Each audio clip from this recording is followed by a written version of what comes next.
Murdock is a purpose-driven, action-oriented servant leader and proud product of Indianapolis, Indiana. I'm a third-year law student at the I. McKinney School of Law and humbly serve as the assistant to the law school's Office of Diversity and Inclusion. I'm the founder of Murdock LLC and co-creator for a nonprofit called Power Moves Only Incorporated. And I'm in the business of becoming the greatest powerpreneur Indianapolis has ever seen. Wow, you really do have a lot on your plate. I'd like to begin my remarks by thanking who y'all know as Vice President Posey or Attorney Posey, but who I know affectionately as Professor Posey, for the opportunity to share this message with each of you this morning. When she contacted me about the opportunity, I instantly said yes for two reasons. First and foremost, I am appreciative and supportive of the work she is pioneering at this institution. As a Black woman entering this predominantly white space of higher education, and to enter into this space with the responsibility of creating from scratch in a practice area that many professionals would prefer to scratch from the list, she has the courage and bravery that deserves nothing less than an unapologetic congratulations. The second reason for which I said yes without hesitation to this invitation, was because I understood the magnitude of this moment. This moment being the socio-political predicament in which we sit as a people who occupy a global community that has been occupied by a global pandemic. Social media has been buzzing about how history will record the woeful and worrisome times we are weathering, and I wanted to be sure I was not silent as the story was written. I refuse to stay silent because the souls of fallen soldiers who have been forced to fight the unfair fight of being Black in America are screeching.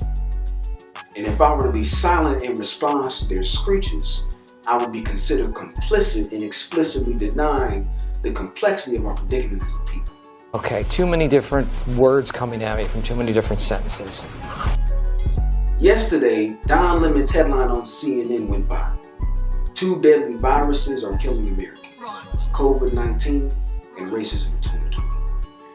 His headline was provocative, profound, and packed with an undeniable truth.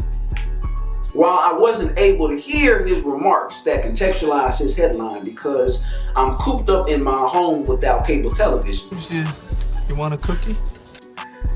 I knew I was more than capable of offering my commentary on this incredible moment in this chapter of the page turner that is the story of these divided states of America.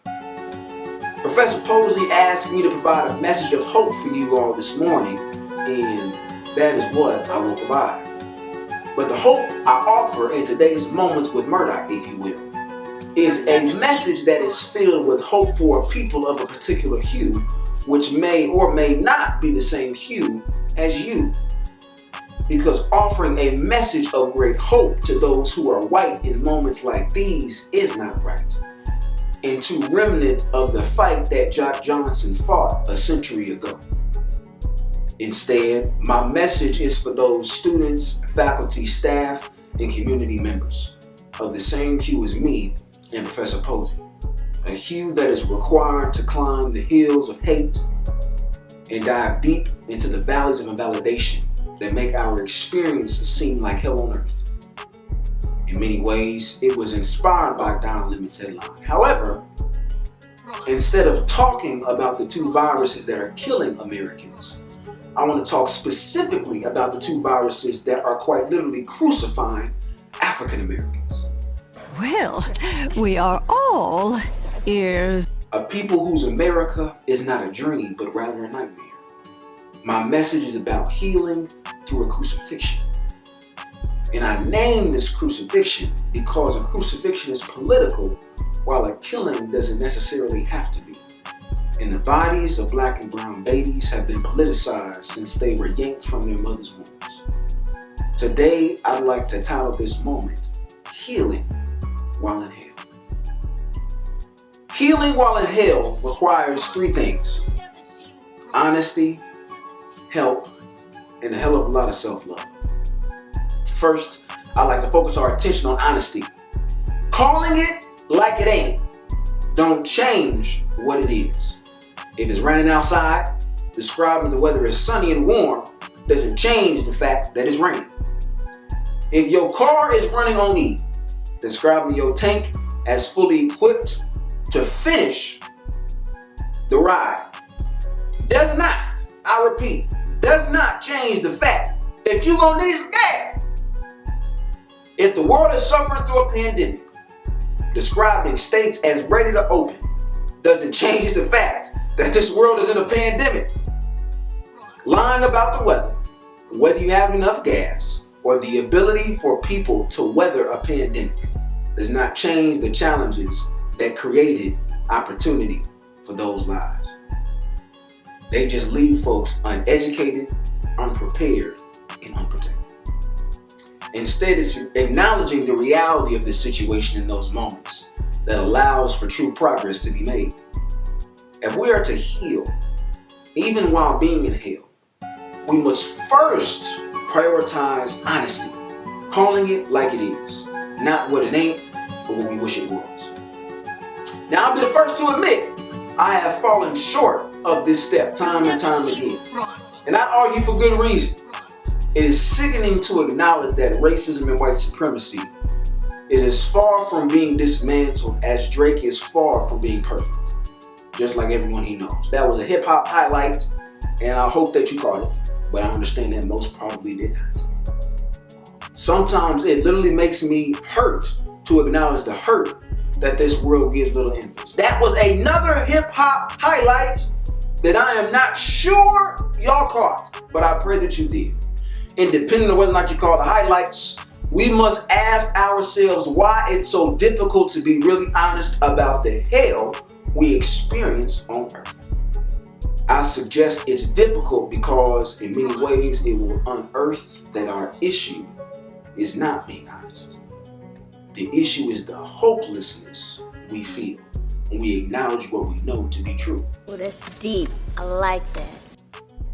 And while the pains of white supremacy and the pains of anti-blackness in the lives of black babies are two of the greatest pains a person can experience, writing a prescription for that pain comes with first acknowledging the pain exists and admitting the pain is real, so it can be treated most appropriately. The second step to healing while in hell is help. And that's exactly what we need once we've been honest about the trauma that's traveled with us since our childhood. To be honest, lying to yourself about what you can handle is actually a product of our socialization and trauma as black folks in these divided states of America. Whether it's the pharmaceutical industrial complex, race-based medicinal practices, or post-traumatic slave syndrome, black folks have been told time and time again that they ought to operate like machines. We are told to grind now and sleep later. We are told that our pain tolerance is higher than the average Joe because the blood of slaves runs through our veins. We are told that we must be 10 times better than caring because the world does not care about us.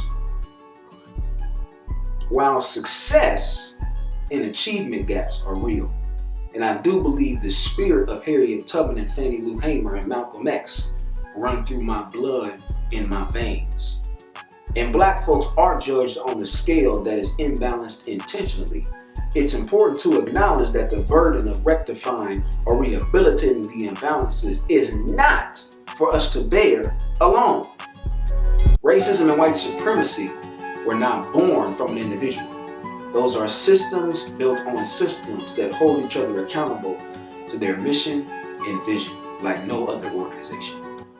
This being said, in order to dismantle these systems, systems are also required. Systems of support, systems of community, systems of systems that don't do justice for the criminals in gray suits and crispy white shirts at the expense of black and brown bodies in orange jumpsuits. Once we are honest about the hell we experience on earth by calling racism and white supremacy when we see it and experience it, regardless of how uncomfortable it might make the person who committed that microaggression that has a macro impact against you, once we are honest about the hell we experience on earth by acknowledging the role that police, prosecutors, and public officials all play in the persecution and execution of black bodies.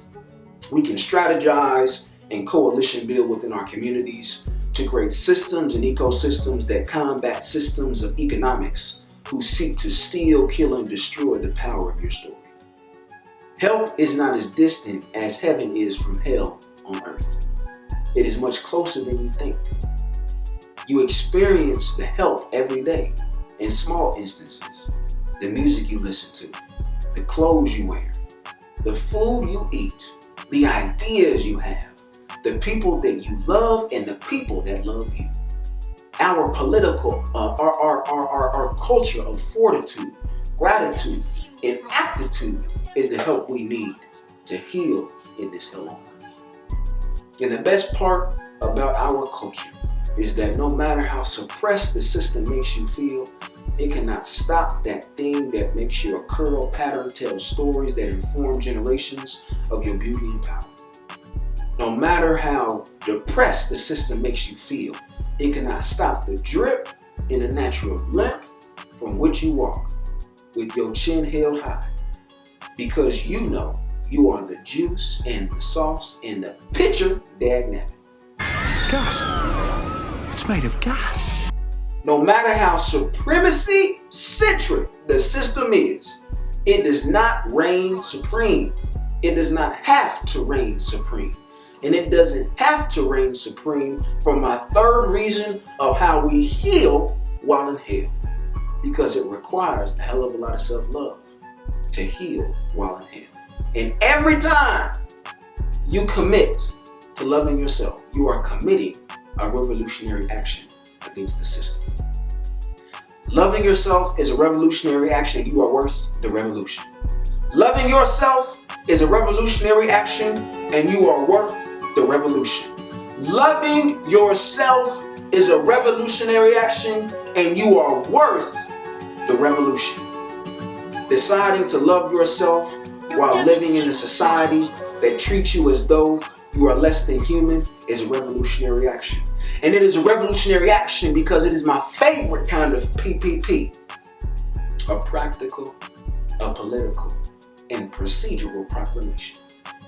It is systematically placing into question the power and potency of the system's potential to make you think you're something that you're not. You are beautifully and wonderfully made in the image of something greater than any of us can imagine. You have power, you have agency. Your beautiful black life, it matters. And for it to matter, it does not require you to compromise who you are for the sake of somebody's comfortability. As a matter of fact, it requires the opposite. It requires you to be unapologetically who you are, because that's exactly what the world needs. Beautiful, bold, and black. Facts. Cold, hard fact. Your muse is the culmination of a myriad of mess-ups turned upside down into a masterpiece of motivation. Your inspiration is the indignant spirit of an imbecile, ignited and burned alive. And after a process of heating and cooling, an incredible image within you has been described. Your blood runs deep with both stress and success, bruises and breakthroughs, crashes of carelessness, and chambers of courage. Your muse sings a song to your soul that is essential and sensible to your sense of self, like the ABCs to an English major, and that's major. Your story ain't my story, and my story ain't yours, but we're each on individual journeys and processes towards whatever we're seeking to accomplish, and for you, that's healing while in hell. Your process towards progress doesn't mimic the rise to fame of someone who is acclaimed. Your process towards progress wasn't inspired by someone to whom you aspire. Your process towards progress is specific to your slips and your trips. Your slips and your trips. And your journey to your dream. Your process towards progress is you. Beautiful, bold, and black. Never ever forget, Murdock is about we and not me. And there's not one moment I don't spend not thinking about us.